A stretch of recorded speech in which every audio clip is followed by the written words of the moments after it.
In the end, it came down to a single binder. 3 rings, blue plastic, filled with 200 pages of meticulously organized data. It contained schematics for a 50-year-old boiler, photocopied city codes from 1968, a budget drafted on ledger paper, and the handwritten stories of 5 lost souls. A 74-year-old woman named Eleanor Vance, who had been left on her own porch on Christmas Eve, stood before a city inspector and 2 police officers, and she did not offer them tears or pleas. She offered them a plan. She had taken a dead building, a forgotten school, and filled it with the discarded people of a city that had no room for them. She had given them warmth and purpose. In doing so, she had built not just a sanctuary, but a fortress of logic and order against the chaos that had tried to consume her. They thought she was just a frail old woman. They were wrong. She was a librarian, and she had done the research. But to understand the weight of that binder, you have to go back. You have to go back to the beginning, to the silence of a house that had been full for 50 years, and the particular cruelty that can only come from family. The house on Sycamore Street had its own rhythm. The gentle groan of the pipes in winter, the chatter of the radiator in the front hall, the way the late afternoon sun slanted through the living room window, illuminating a universe of dust motes dancing in the air. Eleanor Vance knew these rhythms by heart. She had learned them over 52 years of marriage, of raising a son, of living a life stitched together with small, quiet moments. For the past 3 years, since her husband Arthur had passed, the rhythms had been quieter, the silence between them more profound, but they were still there. A comfort, a constant. Arthur had been the source of many of those sounds. He was a man of tangible things, a man who understood the world through the heft of a hammer and the turn of a wrench. He had been a maintenance supervisor for the entire school district, but his heart had belonged to Northwood Elementary, the same school where Eleanor had been the librarian. He'd called the school's massive boiler his old iron heart, and he'd treated the building's infrastructure with the same gentle reverence a doctor has for a patient. His workshop in their basement was a testament to his philosophy, a place for everything, and everything in its place. Jars of screws sorted by size and type. Wrenches hanging in a gleaming, orderly row. His handwritten notes, full of diagrams and measurements, were tucked into dozens of notebooks on a dedicated shelf. A library of practical knowledge. Eleanor's domain had been the one upstairs. Books and quiet and the Dewey Decimal System. She, too, believed in order. Not the mechanical order of gears and pipes, but the logical order of information. She could find any book, any fact, any story. She saw the world as a series of interconnected references, a vast card catalog of causes and effects. Together, she and Arthur had been a perfect, complementary system. He maintained the physical world. She curated the world of ideas. They had built a life, a home, and raised a son, Michael, in this ecosystem of quiet competence. Now the house was just her. The silence was a presence, a heavy blanket she wrapped herself in. She kept to her routines. Tea at 7, tending her small garden, reading in the afternoons. Her life was a circle, small and predictable, and she liked it that way. She had earned it. Michael, her son, called every other Sunday. The calls were brief, dutiful. He was a busy man, a vice president at a logistics firm. He had a wife, Susan, who was just as busy. They lived 3 states away in a world of glass and steel buildings, a world that felt as distant to Eleanor as the moon. She didn't mind. She had her house. She had her memories. It was enough. This year, they had announced they were coming for Christmas. It was a surprise. They hadn't been home for Christmas in almost a decade. Eleanor felt a flicker of something she hadn't felt in a long time: anticipation. She baked Arthur's favorite gingerbread. She bought a small, fragrant fir and decorated it with ornaments that held 50 years of memories. She imagined the house filled with noise again, with laughter. She imagined telling Michael stories about his father, showing him the new rose bush that had finally bloomed. She was preparing for a reunion. She did not realize she was preparing for an eviction. It was Christmas Eve. A light, picturesque snow began to fall in the late afternoon, dusting the world in white. Eleanor had a pot roast in the oven. The house smelled of rosemary and warmth. She sat in her armchair, watching the snow, waiting for the sound of their car. When the headlights finally swept across the living room wall, her heart gave a little jump. She smoothed her dress and went to the door, a genuine smile on her face. Michael and Susan stood on the porch, stamping snow from their expensive shoes. They were not carrying presents. They were carrying briefcases. That was the first wrong note in the symphony of the evening. "Eleanor," Susan said, her smile not reaching her eyes. She never called her mom. "It's freezing out here." She brushed past, into the warmth of the hall. Michael followed. He gave Eleanor a perfunctory kiss on the cheek. "It was cold. Smells good, Mom. Dinner will be ready in an hour," Eleanor said, her own smile faltering slightly. "Let me take your coats. You must be exhausted from the drive." "We're not staying for dinner," Michael said, not looking at her. He was looking around the hall, at the familiar wallpaper, the scuffed baseboards. He wasn't looking with nostalgia. He was assessing. "Not staying." Eleanor's voice was small. "But it's Christmas Eve." Susan placed her briefcase on the dining room table. The snap of its latches was unnervingly loud in the quiet house.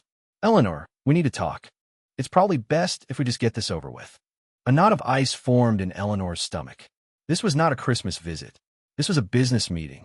They sat her down at the dining room table, the table where she had hosted decades of birthday parties and holiday feasts. Susan opened her briefcase and laid out a series of glossy folders. Michael stood by the fireplace, his back to her, unwilling to meet her gaze. "Eleanor," Susan began, her voice taking on the smooth, practiced tone of a corporate presentation. "We've been worried about you. This house, it's a lot for one person. The upkeep, the stairs. I managed just fine," Eleanor said quietly. "Your father taught me how everything works." "We know," Michael said from the fireplace. "But it's not practical. You had that fall last year." "I tripped on a rug," Eleanor said. "It could have happened to anyone." "And the finances," Susan continued, tapping a finger on a folder. "Property taxes keep going up. The heating bills for a place this size are astronomical. It's simply not a sustainable model for your retirement." Sustainable model, the phrase hung in the air, cold and alien. This was her home, not a business. "My pension is adequate. Your father's life insurance was generous. I'm not in any trouble, Susan." This was when Michael finally turned around. His face was a mask of strained patience. "Mom, we're trying to help you. We found a wonderful place. It's called The Willows. It's more of a community. They have activities, on-site medical care, prepared meals. You won't have to worry about a thing." Eleanor stared at him. The Willows. She'd seen the ads. A sterile, beige building out by the highway. "You want me to move into a home?" It wasn't a question. "It's a top-tier assisted living facility," Susan corrected. "We put down a deposit for you. You can move in right after the new year." The room was tilting. The smell of rosemary from the kitchen was suddenly nauseating. "You did this without speaking to me. We knew you'd be stubborn," Michael said, his voice rising. "We're trying to do what's best for you." "And what about my house?"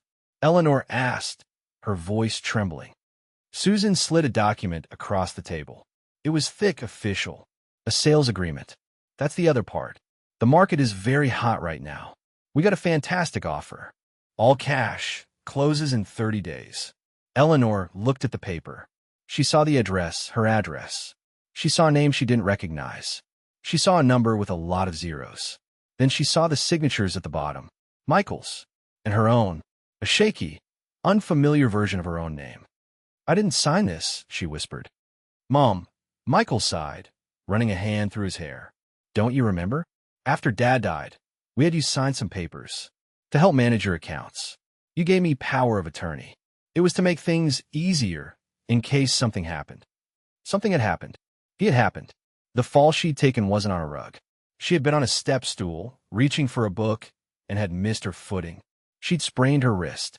Michael had flown in, full of performative concern. He had brought a stack of papers from his lawyer. "Just to be safe, Mom.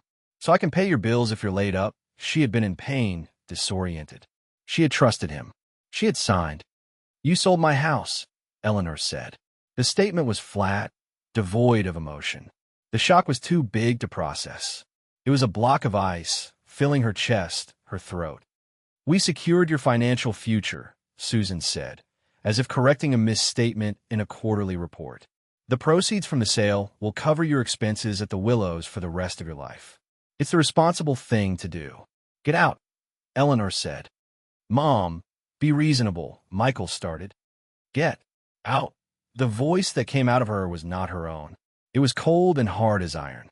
It was the voice of a woman who had just had her entire world dismantled on her dining room table. Susan began gathering her papers, a flicker of anger in her eyes. "Fine, we can see you're emotional. We'll call you from the hotel." She snapped her briefcase shut. "Don't," Eleanor said. "Don't ever call me again." Michael looked for a single, fleeting moment like a lost little boy. He opened his mouth, then closed it. He looked at his wife, who gave a sharp, almost imperceptible shake of her head. He turned and walked to the hall. He grabbed a small suitcase from by the door. Her suitcase. "We packed you a bag," he said, his voice thick. "We were going to take you to the Willows tonight to see it. They have a guest suite." He thought he could drive her from her home to a nursing home in the same night. The sheer, breathtaking arrogance of it was what finally broke through the ice. A laugh, dry and brittle, escaped her lips. The sound startled him. "Mom, leave the bag," she said, "and leave the key." He hesitated, then placed her old house key on the table next to the sales agreement. They walked out the door, not looking back. A moment later, the engine of their expensive car started, and the headlights swept across the living room one last time before disappearing down the street. The house was silent again, but this was a new kind of silence. A sharp, jagged silence. The smell of the pot roast was now the smell of a life she no longer had. The Christmas tree was a monument to a foolish hope. Eleanor sat at the table for a long time. She looked at the key. She looked at the sales agreement with a forgery of her name. She looked at the small suitcase they had packed for her, a summary judgment on what was essential from her 74 years of life. Then, she did what a librarian would do. She stood up, went to her desk, and took out a piece of paper and a pen. She began to make a list. Not a list of things to do, but a list of facts. 1. My house has been sold without my consent. 2. My son has betrayed me. 3. I have approximately 1 month before I'm homeless. 4. It is Christmas Eve. 5. I am alone. She looked at the list. It was clear. It was concise. It was unbearable. She put the pen down, walked to the front door, and stepped out onto the porch. She didn't even grab a coat. The cold was a shock, but it was a real feeling. It was better than the numbness inside. The snow was falling harder now, blanketing the world, erasing everything. She saw a curtain twitch in her neighbor's window, then fall still. Mrs. Gable had seen, and she had done nothing. Another fact for the list. She stood there until the cold seeped deep in her bones, until her teeth were chattering. She wasn't sure what to do next. The plan had always been to live out her days in this house, to die in the bed she had shared with Arthur. The plan was gone. There was no plan. There was only the cold, the falling snow, and a profound, bottomless sense of being utterly and completely adrift. The rhythms were broken. The house was just a box of wood and plaster, and she was a ghost haunting it, waiting for her own eviction. The next few days passed in a fog. The pot roast went uneaten, then spoiled. The Christmas tree began to drop its needles. Eleanor moved through the rooms of her house like a stranger, touching things, a photograph, a teacup, the worn arm of Arthur's chair, as if they belonged to someone else. The shock had receded, leaving behind a vast, barren landscape of grief and rage. The rage was a small, hot coal in the center of her chest. It was the only thing that felt warm. She called a lawyer, a name she got from the phone book. He was sympathetic but blunt. "Power of attorney is a powerful document, Mrs. Vance. Your son acted within his legal rights. We could try to prove he exerted undue influence or that you were not of sound mind when you signed it, but frankly, that's a long, expensive fight. And he has the house sale to point to as prudent financial management." She called the police. A young, bored-sounding officer took her statement over the phone. "So, your son sold your house for you and wants you to move into a retirement home?" "Ma'am, that's a civil matter. It's a family dispute. There's no crime here. Invisible. Erased. The systems designed to protect her saw only a transaction, a family squabble. They did not see the theft of a life. Her money was in a joint account with Michael. She went to the bank, a place where she had known the tellers by name for 40 years. She tried to withdraw a significant amount.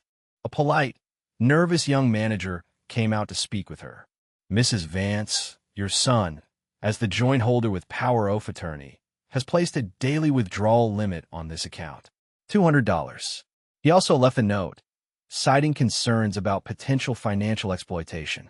The irony was a physical blow. He was using the very mechanisms of protection as weapons against her. He had insulated himself perfectly. He was the responsible son, protecting his dotty old mother from herself. She was the ungrateful parent, the difficult old woman.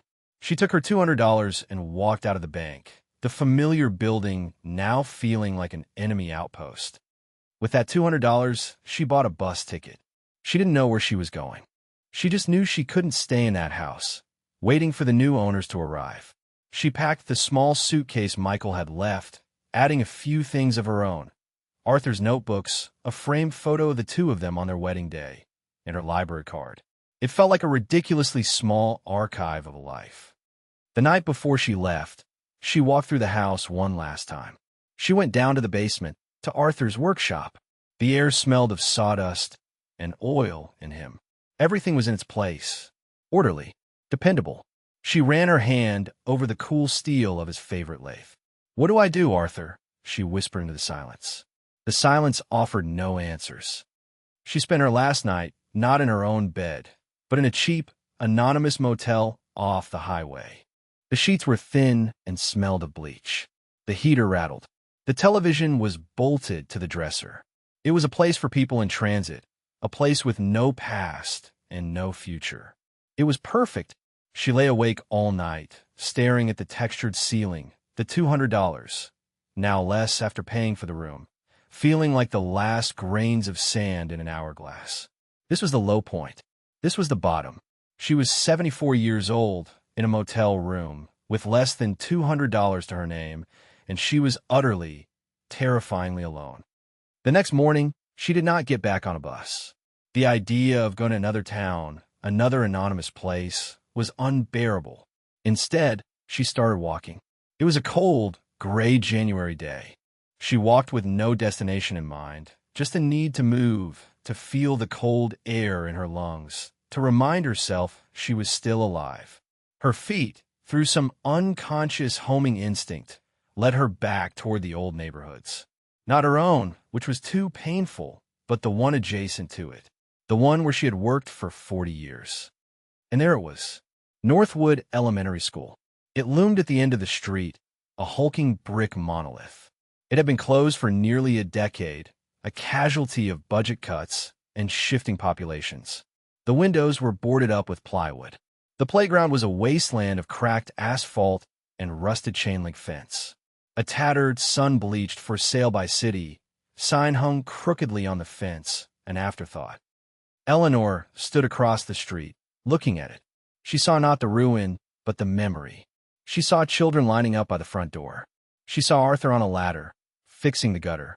She saw herself through the big window of the library, a book in her hand. She had spent the best years of her life in that building. She walked the perimeter, her librarian's mind taking inventory. The brickwork was solid, grime-covered but intact. The slate roof, though missing a few tiles, was largely whole. It was a product of an era when things were built to last. Arthur had always said so. They used twice the rebar they needed to, Ellie, he'd told her once, tapping a brick wall. This place was built like a bunker. Cold War thinking, meant to be a shelter. A shelter. The word echoed in her mind. She remembered something else he'd said. A story he'd told about a surprise inspection during the Cuban Missile Crisis. They were proud of the boiler room, he'd chuckled. It's got its own dedicated flue, a separate service entrance around back, and it's hooked up to a diesel generator the size of a Buick. Even has its own water line tied into an old artesian well, capped, but still there. Completely off-grid if it needs to be. An idea, born of desperation and memory, began to form. It was insane. It was illogical. It was the only idea she had. She spent the next 2 days casing the school like a cat burglar. She watched from a nearby park. She noted the patterns of the occasional police patrol, brief and cursory. She noted the complete lack of any other human activity. The school was a dead zone, a forgotten island in the middle of the city. On the third day, she spent 40 of her remaining dollars at a pawn shop. She bought a pair of heavy-duty bolt cutters and a large metal flashlight. That night, a winter storm blew in, cloaking the city in a swirl of snow and wind. It was the perfect cover. Just after midnight, Eleanor walked the mile from her motel to the school. The bolt cutters were heavy in her bag. The wind howled, covering any sound she might make. She found a service gate at the back of the school, the one Arthur had used 1,000 times. A thick, rusty chain held it shut. It took her 10 minutes of awkward, straining effort, her arms shaking, but the bolt cutters finally bit through the metal with a satisfying snap. She slipped through the gate into the service alley. It was a narrow canyon between the school and a retaining wall, sheltered from the worst of the wind. At the end of the alley was a heavy steel door, the service entrance to the boiler room. It had a large industrial lock. Eleanor's heart sank. Of course it was locked. Then she remembered. Her retirement party. The school board had given her a plaque. The PDA had given her a gift certificate. But Arthur's crew, the maintenance staff, had given her a gag gift. A single, heavy, brass key on a ring. "It's the key to the boiler room," Ellie, one of them, had joked. "In case you ever get locked out of the library and need a warm place to read." She had laughed and put it in her purse. A sentimental keepsake. She had kept it for 15 years. She had it with her now. Her fingers were numb with cold as she fumbled in her purse. She found the key. It felt heavy, real. She pushed it into the keyhole. It resisted, stiff with years of disuse. She put her shoulder into it, turning with all her weight. There was a grinding, scraping sound. A click. The lock had turned. She pulled the handle. The door was heavy, swollen in its frame. She had to lean her entire body against it. With a deep, groaning protest, it swung inward into absolute darkness. A wave of cold, musty air washed over her, the smell of dust and damp and forgotten things. She stood on the threshold, the swirling snow behind her, the pitch-black void in front of her. This was it, the moment of decision. She could turn back, go back to the motel, to the slow, inevitable slide into nothingness. Or she could step forward, into the unknown, into the insane, desperate plan that was her only hope. She thought of Arthur. She thought of his belief in solid things, in things that lasted. She thought of her son's betrayal, the coldness in his eyes. She took a deep breath. She stepped inside. The heavy door swung shut behind her with a boom that echoed like the closing of a tomb or the beginning of a new world. The darkness was total. It was a physical presence, pressing in on her, thick with the dust of a decade. Eleanor stood perfectly still, her heart hammering against her ribs. The only sound was the muffled howl of the wind outside and her own ragged breathing. She fumbled in her bag for the flashlight she'd bought, her cold fingers clumsy. She found the switch. A powerful beam cut through the blackness, revealing a scene from a lost world. She was at the top of a short flight of concrete steps. Below her lay the boiler room. It was vast, cavernous. In the center, silent and immense, was the boiler itself, a green-painted behemoth of iron and rivets, its pipes branching out and up into the darkness like the limbs of a great metal tree. To her left, covered in a thick canvas tarp, was a blocky shape she knew was the generator. The floor was concrete, stained with oil and time. The walls were lined with pipes and gauges and electrical boxes. It was Arthur's kingdom, and it was a mess. Cobwebs as thick as cotton batting draped from every surface. A thick layer of dust coated everything. But it was dry. The air was stale, but there was no smell of rot or pervasive mold. Arthur was right. The place was a fortress. Eleanor made her way carefully down the steps, her flashlight beam dancing across the space. Her first priority was light. Not the temporary beam of a flashlight, but real, sustainable light. She went to the generator. Pulling back the heavy, dusty tarp was an effort. Underneath, the diesel generator was just as he had described it, a Samson Model 4B, big and brutally functional. Next to it, on a steel rack, was exactly what she had prayed she would find: a series of 5-gallon military-style fuel cans, sealed and labeled in Arthur's neat hand. Stabilized diesel. Y2K prep. He had been a practical man, not a panicked one, but he had believed in being prepared. He had never gotten around to using or disposing of the fuel. It had sat here waiting. Getting it from the can to the generator's tank was her first real test. The can was heavy, nearly 40 pounds. She couldn't lift it.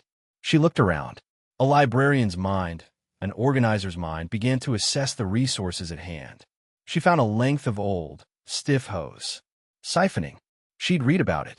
She'd even seen Arthur do it once with a lawnmower. After several disgusting, fuel-tasting attempts, she managed to get a flow started, draining one of the cans into the generator's thirsty tank. Now for the hard part, starting it. On the wall beside the generator was a metal box. Inside, she found what she was looking for: a laminated, typewritten sheet of instructions, sealed in plastic. Samson 4B, cold start procedure. It was Arthur's work. Of course it was. She followed the steps one by one, her flashlight held in her teeth. Open the fuel line. Check the oil level. Prime the injector pump. The primer lever was stiff. She had to use both hands and all her weight, her slight frame straining against the cold metal. Finally, the last step, the starter. It was a large, red button protected by a clear plastic cover. She took a deep breath, flipped up the cover, and pressed the button. A horrible, grinding noise filled the room. The engine turned over once, twice, a wheezing, reluctant cough. Then silence. She tried again. The same result. Panic, cold and sharp, pricked at her. What if it wouldn't start? What if the fuel was bad? What if the engine was seized? She stopped. She closed her eyes. She thought of Arthur. What would he do? He wouldn't panic. He would be methodical. He would observe. She shone the light on the engine. She checked the connection she could see. She followed the fuel line from the tank to the engine. And there, near the primary filter, she saw it. A small valve, a petcock, not mentioned in the main instructions. It was for bleeding air from the fuel line. A step so obvious to him, he hadn't bothered to write it down. She found a wrench that fit. She cracked open the valve. A few bubbles of air hissed out, followed by a dribble of diesel. She closed it, wiped her hands, and went back to the starter button. She pressed it. The engine coughed. It coughed again, then caught. A sputtering, uneven rhythm at first. Then it settled into a deafening, rumbling roar. The concrete floor vibrated beneath her feet. It was the most beautiful sound she had ever heard. She hurried to the main electrical panel, a wall of huge, black knife switches. Arthur's labels, neat and clear, were still there. Boiler room lights, corridor emergency. She grabbed the handle of the first switch, a long wooden pole used to safely engage them. It was heavy. She put her shoulder into it and pushed up. The switch slammed home with a loud crack. And a single, long string of bare bulbs, caged in wire, flickered to life down the center of the boiler room. They were dim, dusty, and cast long, dancing shadows, but they were light. Real, unwavering light. Eleanor stood in the middle of the room, bathed in the yellow glow, the roar of the generator a triumphant symphony around her. She was filthy. She smelled of diesel, and her arms ached. And she was laughing. A real, honest laugh that came from deep in her belly. It was the first time she had laughed in months. With light came the ability to work. And with the generator running, her next priority was heat. The boiler was a far more complex beast than the generator. It was a low-pressure steam system, a relic of an earlier age. But again, Arthur had left her a map. Tucked away in a dusty cabinet, she found them, his notebooks. Dozens of them, filled with his precise, block-lettered handwriting. And one, labeled Northwood HVAC Bible, was the one she needed. It was more than a manual. It was a biography of the building's mechanical soul. He had documented every repair, every quirk, every modification. He had drawn diagrams of the pipe runs, calculated flow rates, noted the specific temperaments of each valve. Reading it was like having a conversation with him. For 3 days, she worked. She followed his notes like a recipe. She cleaned the igniters. She checked the flue for obstructions, finding and clearing a massive bird's nest. She used a long-handled wrench to slowly, carefully open the water main from the city line, listening as the pipes gurgled and hissed back to life, filling the boiler's iron belly. The final step was ignition. It was a gas-fired system. Turning on the gas was a leap of faith. She checked and rechecked every connection she could reach, smelling for leaks until her head swam. Finally, she followed Arthur's instructions for the pilot light sequence. A series of buttons and knobs had to be turned in a precise order. She held her breath and pressed the ignition button. A soft humph echoed from deep within the boiler. A tiny blue flame, visible through a small porthole, flickered to life. The pilot was lit. An hour later, after the system had slowly, carefully built up a single pound of pressure, she opened the main steam valve. A great, shuddering sigh went through the building. The pipes began to clang and bang, a cacophony of resurrection. She walked from the boiler room into the main basement corridor.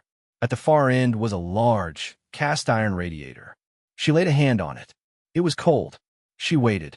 Minutes stretched by. Doubt began to creep in. Had she missed something? Was there a blockage somewhere in the miles of pipe? Then she felt it. A faint, creeping warmth. It grew from tepid to warm, from warm to hot. The radiator started to tick and ping, the happy sound of a system working as it should. She pressed her palm flat against the hot iron, the heat seeping into her, chasing away a chill that felt bone deep. She had light, and now she had heat. She had a home. It was a ruin, a fortress of dust and shadows, but it was hers. Her resources, however, were not infinite. The generator drank diesel at a steady rate. Her own food supply consisted of a few protein bars and a bottle of water.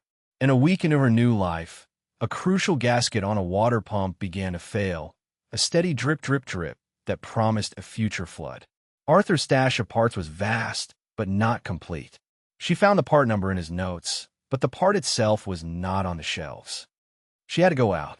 She turned off the main systems, leaving only a single battery-powered emergency light on. The sudden silence and darkness felt oppressive. She tidied herself as best she could, but there was no hiding the fact that she was living rough. Her coat was smudged with grease, her hands were raw, and she smelled faintly of diesel.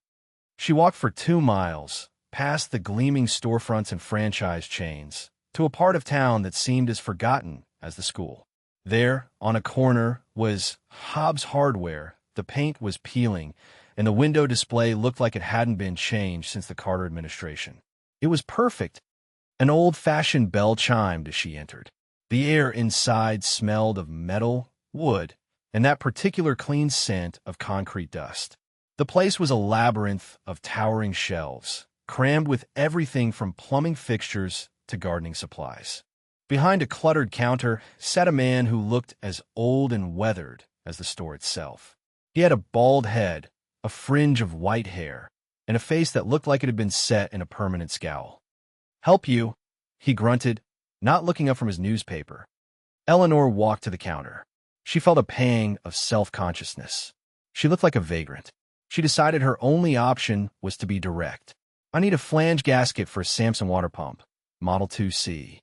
Part number 7-4-3-8-9 inch. The man, George Hobbs, finally looked up. His eyes, sharp and blue, took in her appearance. He was about to say something dismissive. She could see it.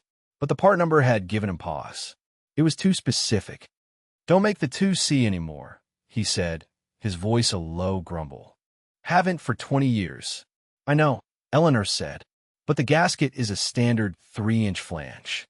The material composition is what matters. It needs to be neoprene blended, rated for 180 degrees Fahrenheit." George lowered his newspaper. He looked at her properly now, a flicker of professional interest in his eyes. "You a plumber?" "No," Eleanor said. "My husband was a maintenance supervisor."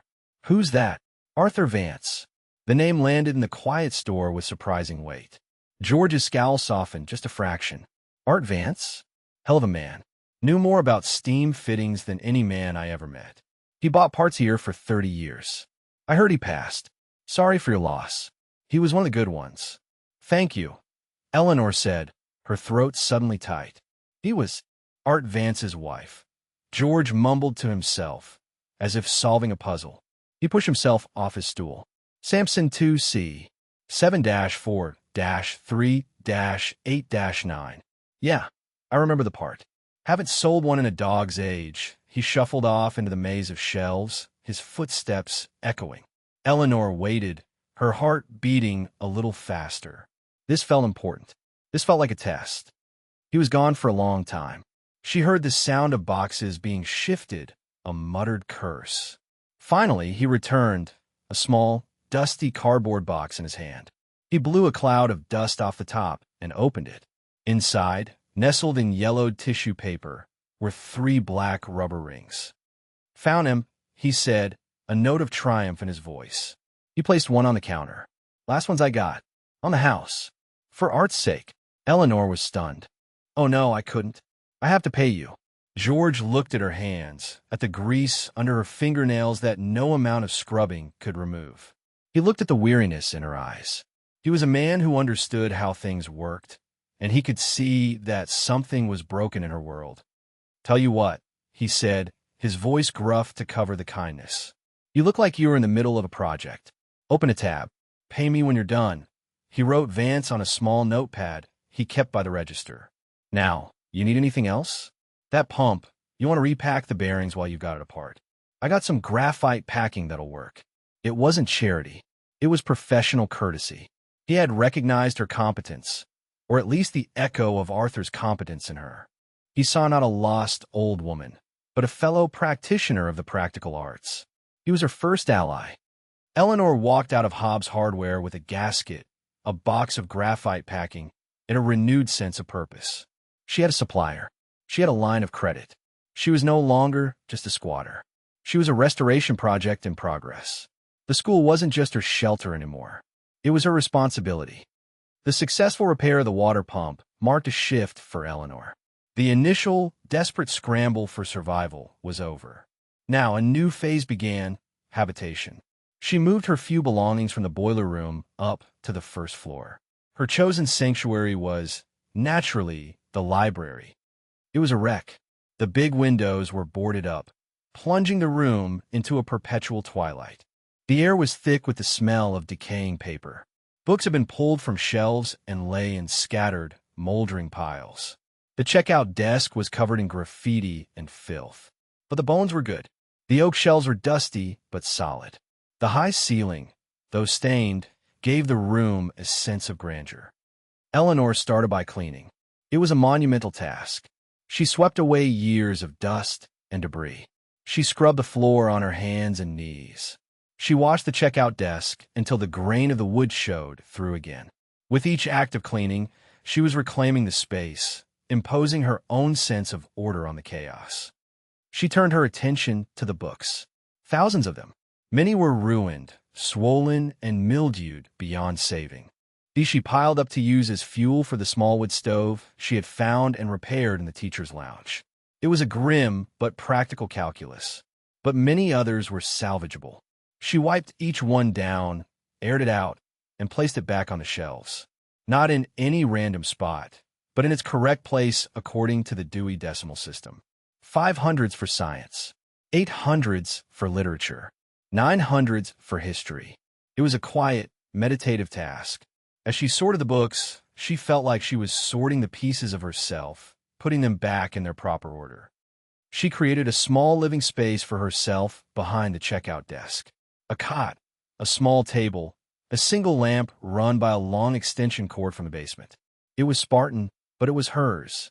Her nights were spent in the vast, silent library, reading by the light of her single bulb. The only sounds the hum of the distant generator and the occasional sigh of the heating pipes. She was not lonely. The books were her company. The building was her companion. This quiet, solitary existence was shattered one rainy afternoon in early March. Eleanor was in the library, carefully mending the spine of a copy of Charlotte's Web, when she heard a sound from the front of the school. A soft, rhythmic thud against the main doors. Her first instinct was fear. The police? Henderson, the inspector? Vandals?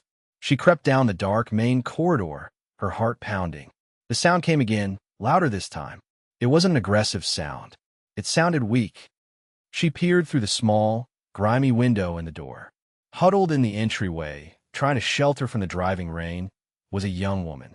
She couldn't have been more than 20. She had long, stringy hair plastered to her face, a thin hoodie soaked through, and she was visibly pregnant. As Eleanor watched, the girl shivered, a violent, full-body tremor. She was hugging herself, her face a mask of misery and exhaustion. Eleanor's hand was on the bolt. Every instinct for self-preservation screamed at her to leave it locked, to retreat back to the safety of her library. This was a complication, a risk. But then she looked at the girl's face again. She saw the same desperation she had felt, standing on her own porch in the snow. She saw a fellow traveler in the land of the discarded. She drew the heavy bolt. It made a loud, grating sound. The girl flinched, her eyes wide with fear, ready to run. Eleanor opened the door, just a crack. "Come inside," she said. The girl, whose name was Lily, did not speak for the first day. She ate the soup Eleanor heated for her ravenously, then wrapped herself in a blanket Eleanor gave her and fell asleep on a pile of old gym mats in a corner of the library. She slept for 18 hours straight. When she finally woke, her story came out in a torrent of tears and frightened whispers. A boyfriend who hit her. A family who didn't want her. Nowhere to go. The baby was due in 2 months. Lily's presence changed the dynamic of the school. The silence was now punctuated by another person's movements, another person's breathing. Eleanor found herself making 2 cups of tea in the morning instead of 1. The change was subtle, but profound. Lily was young and had energy. After a few days of rest, she was desperate for something to do. She helped Eleanor clean. She had a knack for it. Seeing dirt Eleanor's older eyes missed. Together, they tackled the old home economics classroom, scrubbing it down until the stainless steel sinks gleamed. It was Lily who found the next member of their fledgling community. She had started taking short walks around the school grounds, needing the fresh air. She found him sleeping in the old playground's concrete tunnel slide, trying to stay out of the wind. He was a boy, really no more than 17. Skinny, with a shock of dyed blue hair and a face that was a mixture of adolescent defiance and pure terror. His name was Leo. His parents had kicked him out when they found out he had a boyfriend. They said they'd rather have a dead son than a gay one, he told Lily, his voice flat, as if recounting a story that had happened to someone else. Lily brought him to Eleanor. Eleanor looked at this boy, all sharp angles and defensive posture, and saw the same fear she'd seen in Lily. She sighed. The sanctuary was getting crowded. Their soup on the stove was all she said. Leo was not a cleaner. He was sullen and withdrawn at first. He spent his days huddled in a corner, listening to music on a pair of broken headphones. But he was smart. He watched Eleanor struggle with a flickering light in the hallway, tracing wires back to a junction box. "It's probably the ballast," he said, startling her. "They go bad on these old fluorescent fixtures." He found a replacement in a storage closet and, using a multi-tool he carried in his pocket, had the light working in 20 minutes. He had a gift for electronics.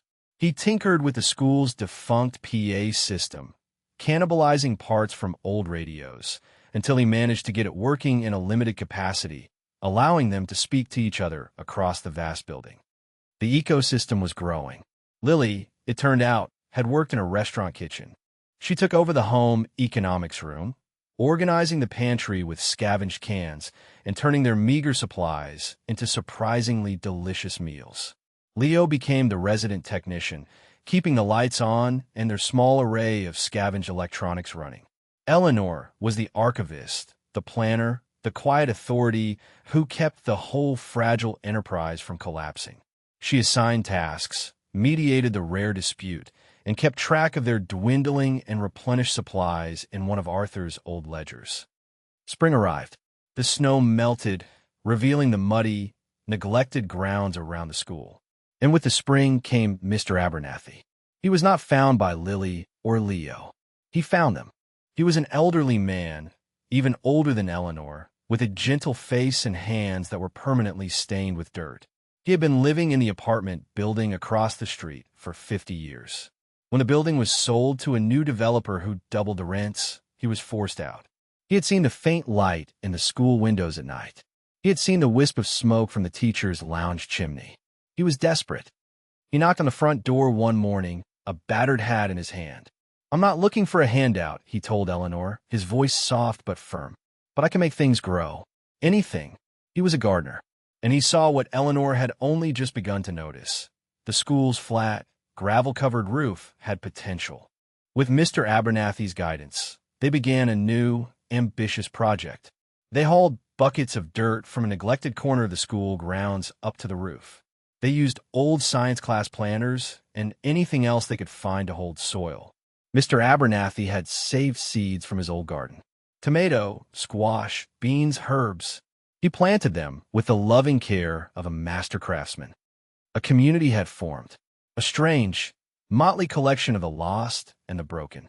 A pregnant girl, a gay teenager, a displaced old man, all led by a librarian who had been declared redundant.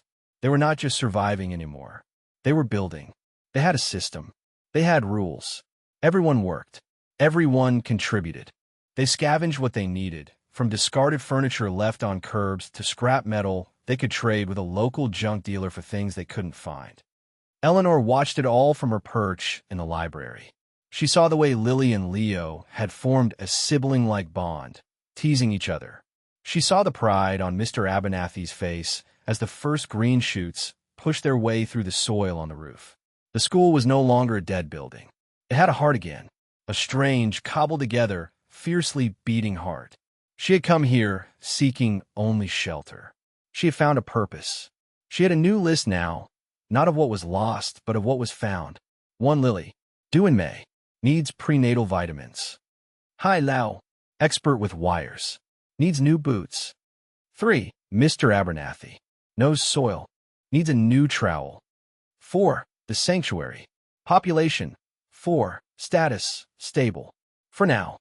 The stability was an illusion. Eleanor knew it. They were living on borrowed time, a ghost community in a ghost building.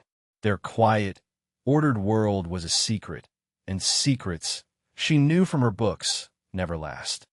The end of their isolation came on a clear, cool day in late April. It came in the form of a white city-owned sedan that pulled up to the front of the school. A man in a crisp shirt and a tie got out. He had a clipboard in his hand and a look of stern, bureaucratic purpose on his face. He walked the perimeter, making notes. He saw the neatly cleared path to the side door. He saw the faint but unmistakable signs of life. And he saw the thin, gray plume of smoke rising from the chimney of the teacher's lounge, where Lily was heating water for tea. The man was Mr. Henderson from the city's Department of Code Enforcement, and he was not happy. A week later, the notice appeared. A single sheet of bright orange paper, affixed to the main door with industrial-strength tape. The words were stark, a death sentence in bureaucratic language, condemned. Unsafe for human habitation. Pursuant to City Ordinance 1174, this structure is to be vacated within 30 days. All persons remaining after that date will be subject to removal and prosecution. The structure is scheduled for demolition. The orange paper fluttered in the breeze, a cheerful, terrible flag of their doom. The community, which had felt so strong, so real, was suddenly fragile again. Fear, a cold and familiar guest, returned to the school. "What are we going to do?" Lily asked, her voice trembling. She was 8 months pregnant now, and the fear was not just for herself, but for the new life she carried. Leo was angry. "We can't just leave. Where are we supposed to go?" he demanded, kicking at a loose piece of plaster in the hallway. Mr. Abernathy was silent, his face grim. He just stared at the notice, as if trying to will it away. Despair settled over the school like a physical shroud. The work slowed. The easy camaraderie was replaced by a tense, frightened silence. They were all looking at Eleanor. She was the leader, the planner. She was the one who had brought them all together. But she had no answer. The system, impersonal and implacable, had found them. And the system did not care about their stories, their small victories. It saw only a violation, a line on a form that was not checked. For days, Eleanor retreated into herself. She sat in the library, the condemnation notice lying on her desk, and felt the full weight of her failure. She had led these people to a dead end. She had given them a temporary hope, only to have it snatched away. The rage she had felt after her son's betrayal was nothing compared to the cold, hollow despair she felt now. She pulled out Arthur's notebooks, not for a solution, but for comfort. She ran her fingers over his neat handwriting, his precise diagrams. He had believed in systems, in order, but he had also believed in fighting for what was right. He had spent years arguing with the school board about deferred maintenance, fighting for the funds to keep his buildings safe and whole. He never gave up. "You don't back down from a leaky valve, Ellie," he used to say. "You find the source of the problem, and you fix it." What was the source of the problem? It wasn't just Mr. Henderson. It was the city, the rules, the assumption that they were nothing more than squatters, vagrants. They weren't vagrants. They were community. They weren't destroying the building. They were preserving it. They were a solution, not a problem. But how to make the system see that? You don't argue with the system. You have to use its own language against it. Bureaucracy understood one thing: paperwork, order, data. And Eleanor was a librarian. A new idea began to form. A plan, even more audacious than the one that had led her to the school in the first place. It was a long shot, a desperate gamble, but it was better than surrender. She called a meeting in the library. Lily, Leo, and Mr. Abernathy sat before her, their faces etched with worry. Eleanor stood behind the checkout desk, the orange notice in her hand. "This notice gives us 30 days, she began, her voice steady and clear. "We're not going to spend that time packing. We're going to spend it preparing. We're not going to run. We're going to fight." She laid out her plan. It was twofold. First, they had to prove they were not a danger. They had to bring the occupied parts of the school up to code, or at least as close as they possibly could. This would be a massive undertaking, requiring all their skills and more. Second, they needed an ally, someone on the outside, someone who could tell their story. Eleanor's mind went back years to a bright, inquisitive girl in the library, a girl who was always asking questions, always scribbling in a little notebook, a girl who had written an article for the school paper about the library's leaky roof that had shamed the district into finally fixing it. Her name was Sarah Jenkins.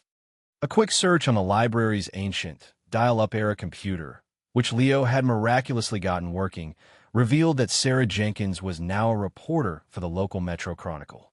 She wrote features, stories about the city's forgotten corners and people. Eleanor found a phone number for the newsroom. Using a prepaid phone she'd bought for emergencies, she made the call. She was terrified, her voice shaky. She was put on hold twice. Finally, a crisp, professional voice answered. "Sarah Jenkins." "Miss Jenkins," Eleanor began. "My name is Eleanor Vance. You won't remember me, but I was the librarian at Northwood Elementary. I have a story for you."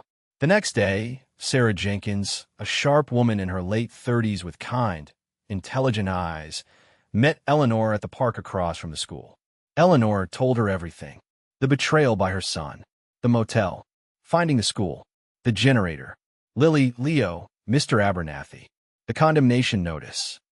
Sarah listened, her expression unreadable. When Eleanor was finished, exhausted from the telling, Sarah was silent for a long moment. "Mrs. Vance," she said finally, "can you show me?" Eleanor led her into the school. She showed her the humming boiler room, the neat coils of wire Leo had organized, the gleaming sinks in the kitchen where Lily was preparing a simple lunch.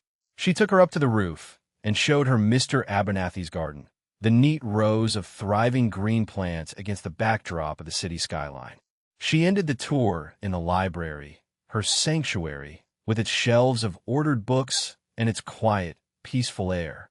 Sarah Jenkins walked through it all, her reporter's skepticism slowly melting away, replaced by a look of wonder. She spoke to Lily, to Leo, to Mr. Abernathy. She took notes. She took pictures with her phone. "This isn't a story about squatters," she said, looking at Eleanor with new respect. "This is a story about community. It's a story about what happens when people are thrown away and they refuse to be garbage. While Sarah worked on her story, the residents of the school worked on their own salvation. Guided by Arthur's notebooks and Eleanor's organizational skills, they launched a furious, focused campaign of repairs. Leo, armed with a codebook Sarah had borrowed from a friend in the planning department, became their chief compliance officer. He identified the most critical violations in the areas they lived in. Exposed wiring was encased in conduit. Leaky faucets were repaired with parts from George Hobbs, who had extended them a generous line of credit after Eleanor explained the situation. Henderson's a stickler, but he's fair, George had grumbled. Show him you're trying, and he might listen. Maybe. They installed smoke detectors. They cleared fire exits. Mr. Abernathy, using his surprising knowledge of carpentry, built proper railings for the basement stairs. Lily, despite her advanced pregnancy, painted. They worked from sunup to sundown, a small army fighting a war against time and entropy. A few days before their deadline, Sarah's story ran. It was a full-page feature in the Sunday edition, with a striking photo of Eleanor standing in the library, flanked by her books. The headline was simple and powerful: The Librarian of Northwood. The story did not paint them as victims. It painted them as pioneers. It told of Eleanor's betrayal, but focused on her resilience. It described the skills of each resident, the functional, self-sufficient world they had carved out of a ruin. It ended with a simple question. In a city with a growing homeless population and dozens of empty, city-owned buildings, what is the definition of a home? The story caused a small ripple at first, then a wave. People started talking. Letters were written to the editor. The local news station picked up the story. A small crowd of sympathizers began to gather outside the school, leaving donations of food, blankets, and building supplies at the gate. George Hobbs called to say that 3 local tradesmen, a plumber, an electrician, and a carpenter, had read the story and offered to volunteer their time. The community had rallied. But the story also reached another reader. In a sterile, modern house 3 states away, Michael Vance saw his mother's face staring back at him from his computer screen. The article had been shared on his company's internal social media. He was not filled with pride. He was filled with a burning, humiliating rage. He arrived 2 days before the eviction deadline. He didn't pull up in a discreet sedan. He arrived in a taxi, as if to distance himself from the grimy neighborhood. He found Eleanor on the front steps, directing the volunteer plumber on how to properly seal a joint. "Mother," he said. The word was an accusation. Eleanor turned. She looked at her son, at his expensive suit, his furious face. He seemed like a visitor from another planet. She felt nothing. The hot coal of rage was gone, replaced by a calm, cool certainty. "Michael," she said, her voice even. "What is the meaning of this?" he hissed, gesturing wildly at the school, at the volunteers. "I've been getting calls all morning. My boss saw that article. Do you have any idea how embarrassing this is? My mother, a squatter, living in filth with vagrants." "They are not vagrants," Eleanor said calmly. "They're my friends, and this is my home." "This is not your home. This is a condemned ruin," he shouted. "I had a plan for you. A safe, clean place. I did everything for you. And this is how you repay me? By making a public spectacle of yourself and our family." "You did everything to me, Michael," Eleanor corrected, her voice still quiet, but with an edge of steel. "You sold my home. You tried to dispose of me like an inconvenient piece of furniture. You didn't do it for me. You did it for the money. You did it for yourself. If you made it this far into Eleanor's story, you're probably as invested as I am. It's stories like these, about quiet strength and unexpected resilience, that remind us of what people are capable of. If you agree, do me a favor and hit that subscribe button. It lets me know you're out there, and it helps me keep bringing these stories to light. Now, let me ask you, what would you have done in Michael's position? Or more importantly, in Eleanor's? Let me know in the comments below. I read every single one. Now, back to that tense confrontation on the school steps. Michael was taken aback, silenced for a moment by her directness. He looked around, at the faces of the volunteers who had stopped working to watch. He lowered his voice. "I was trying to protect you." "No, Eleanor said, taking a step closer. You weren't. You were embarrassed by me. A mother who still lived in a modest old house. A mother who reminded you of a life you wanted to leave behind. This, she said, gesturing to the school, this is nothing compared to that shame. He flinched as if she had struck him. For the first time, she saw past his anger to the frightened, insecure man beneath. But pity was a luxury she couldn't afford. I want you to leave, she said. I'm not leaving you here, he sputtered, trying to regain control. I'll call the authorities. I'll have you committed if I have to. You're clearly not well. You have no more power over me, Michael, Eleanor said. She held up a piece of paper. It was a legal document, drawn up by a pro bono lawyer Sarah Jenkins had found for her. This is a revocation of your power of attorney. It was filed with the county court this morning. It's over. He stared at the paper, then at her. The fury drained out of him, leaving behind a hollow, defeated look. He had lost. He knew it. He opened his mouth, but no words came out. He looked at her one last time, his mother, a stranger standing on the steps of a ruined school, and he saw not a person, but a problem he could no longer solve. He turned, without another word, and walked back to the waiting taxi. Eleanor watched him go until the car disappeared around the corner. She did not feel triumph. She did not feel sadness. She felt quiet. The last piece of her old life was gone, and she was free. The 30th day arrived. D-Day, Leo had grimly called it. Demolition Day. The morning was gray and overcast, matching the mood of the small community. Despite the volunteers, despite the donations, despite their round-the-clock work, they all knew it might not be enough. At precisely 9 a.m., the white city sedan pulled up. Mr. Henderson got out. But he was not alone. 2 police cars followed, parking behind him. And behind them, a van from the local news station. Sarah Jenkins stood on the sidewalk, a photographer by her side. A small crowd of about 30 supporters. Neighbors, the volunteer tradesman, George Hobbs from the hardware store, a local pastor, had gathered across the street, holding handmade signs. Save the sanctuary, people not property. Eleanor stood at the main entrance, which was now clean, the brass handles polished. She was not alone. Lily, Leo, and Mr. Abernathy stood with her, not behind her, but beside her. Mr. Henderson, clipboard in hand, marched up the walkway. He looked stressed. This was no longer a routine eviction. This was a media event. Mrs. Vance, he began, his voice tight. As per the notice, the 30-day period has expired. I am here with officers of the law to ensure this property is vacated. Good morning, Mr. Henderson, Eleanor said politely. Before you proceed, I have something for you. She did not offer him pleas or arguments. She offered him a binder. A thick, 3-ring binder with a neatly typed label on the front, the Northwood Sanctuary, a proposal for occupancy and restoration. Henderson took it, a confused look on his face. He opened it. The first page was a table of contents. He flipped through. He saw sections titled Initial State Assessment, Repairs Undertaken, Code Compliance Checklist, Resident Skills Inventory, Proposed Budget and 5-year Plan. He saw photocopies of Arthur's original diagrams next to photos of the repairs they had made. He saw Leo's neatly drawn wiring diagrams. He saw Mr. Abernathy's planting schedule for the rooftop garden, projected to yield enough produce to feed them through the summer. He saw Lily's proposed budget for the community kitchen. He saw testimonials from each resident, their stories in their own words. It was a masterpiece of bureaucratic art. It was logical, it was thorough, it was documented, and it was cross-referenced. It was written in his language. He stood there on the steps, flipping through the pages, the police officers and the news cameras forgotten.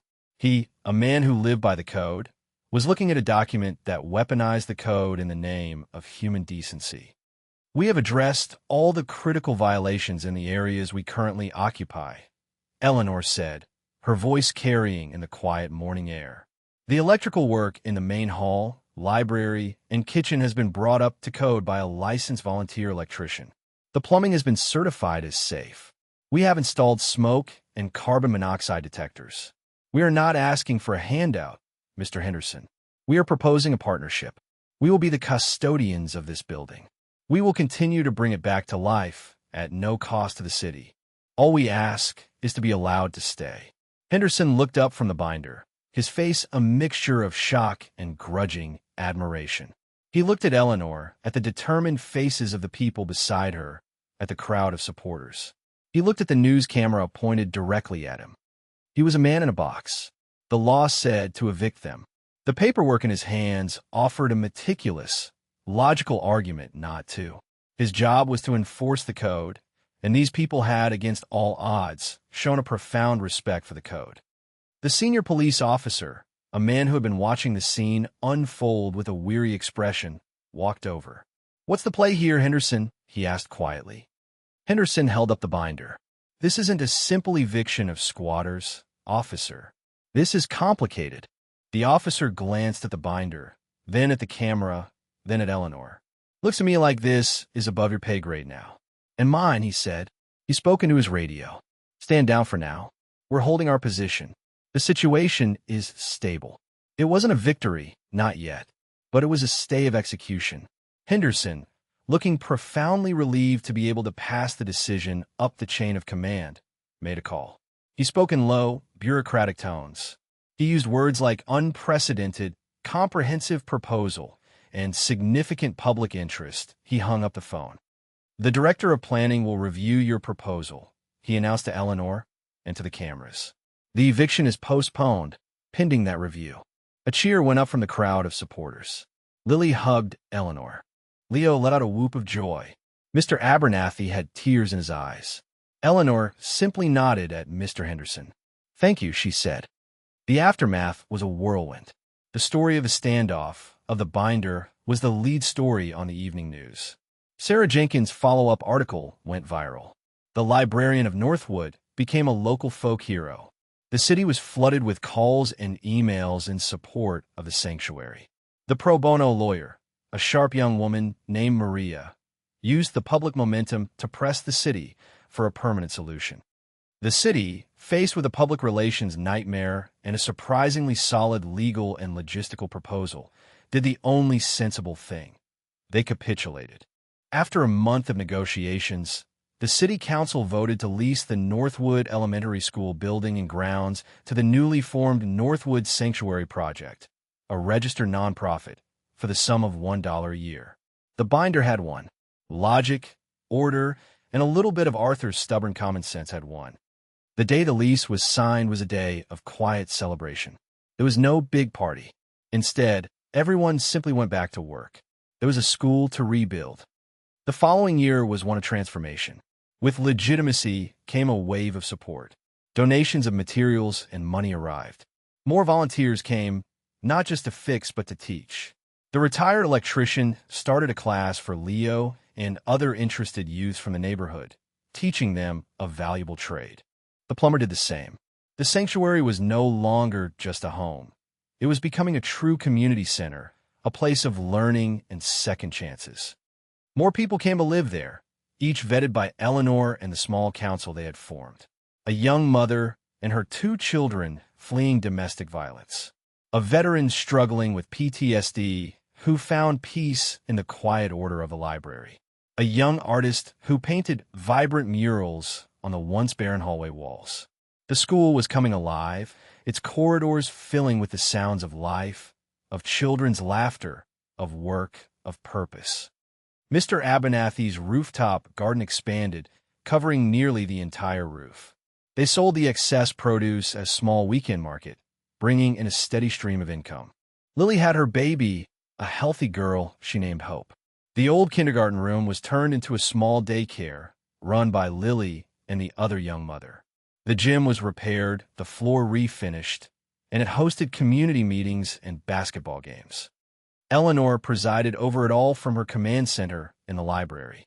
She was the record keeper, the scheduler, the institutional memory. She knew everyone's story, everyone's skills, everyone's needs. She was no longer just a librarian of books, but a librarian of people. One cool autumn afternoon, a year after the confrontation with Michael, a modest sedan pulled up to the school. A woman got out. It was Susan. She looked different. The expensive clothes were gone, replaced by a simple dress. The hard, corporate edge was gone, replaced by a deep, weary sadness. She was alone. She found Eleanor in the rooftop garden, helping Mr. Abernathy harvest the last of the tomatoes. "Eleanor," she said, her voice quiet. Eleanor turned, wiping her hands on her apron. She waited. "Michael lost his job," Susan said, not making eye contact. She was staring at the thriving plants. The story, it followed him. "They called it a character issue. We had to sell the house. We're living in an apartment now." She paused. He's not doing well." It was not an apology. Not quite. It was a confession. A report from the other side of the war they had started. "I'm sorry to hear that," Eleanor said. And she was, in a distant, clinical way. Susan finally looked at her. "I saved some things. From the house. Before they sold it." She held out a cardboard box. "Old photos. Your things." Eleanor took the box. It was a peace offering. A white flag. Susan lingered, as if unsure what to do next. She looked around at the bustling life of the sanctuary, at the people working and talking and laughing. It was a world that had no place for her, a world she could not comprehend. Eleanor looked at this woman, this architect of her pain, and saw not a monster, but just a person whose own life had unraveled. She thought of the work that needed to be done, the never-ending lists, the constant need for more hands. "The kitchen could use another person to help prep for dinner," Eleanor said, her voice even. "Lily's making stew." Susan stared at her, her mouth slightly open. It was not an embrace. It was not forgiveness. It was an open door, an opportunity to be useful. After a long moment, Susan gave a small, jerky nod. She followed Eleanor down from the roof toward the sound and smell of the busy kitchen. Months passed. Winter came and went. Susan stayed. She was quiet, a diligent worker in the kitchen. She rarely spoke of Michael. She was finding her own kind of penance in the chopping of vegetables and the scrubbing of pots. The door remained open. One perfect evening in late spring, Eleanor sat at her desk in the library.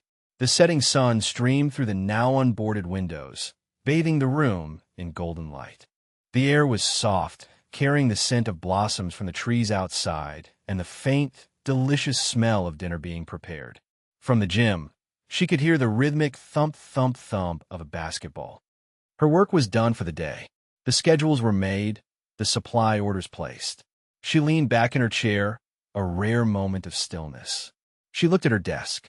On one side was the daily schedule for the Northwood Sanctuary, a complex matrix of tasks and people. On the other side was a small, framed photograph that Susan had brought in that box of memories. It was a picture of her and Arthur, taken on these very school steps on their first day of work 50 years ago. They were young, smiling, full of a future they could not yet imagine. She picked up the photograph, her finger tracing the outline of Arthur's smiling face. He would have liked this, she thought. He would have grumbled about the paperwork, but he would have loved the hum of a building brought back to life. He would have loved the purpose of it all. She placed the photo back on the desk, positioning it right next to the schedule. The past and the present, side by side. The foundation and the structure. She looked out the window, at the lights that were beginning to twinkle on all over the building, each one a small star she had helped to ignite. The library was quiet, as it should be, filled not with silence, but with the peaceful, steady hum of 1,000 stories, finally in their right place.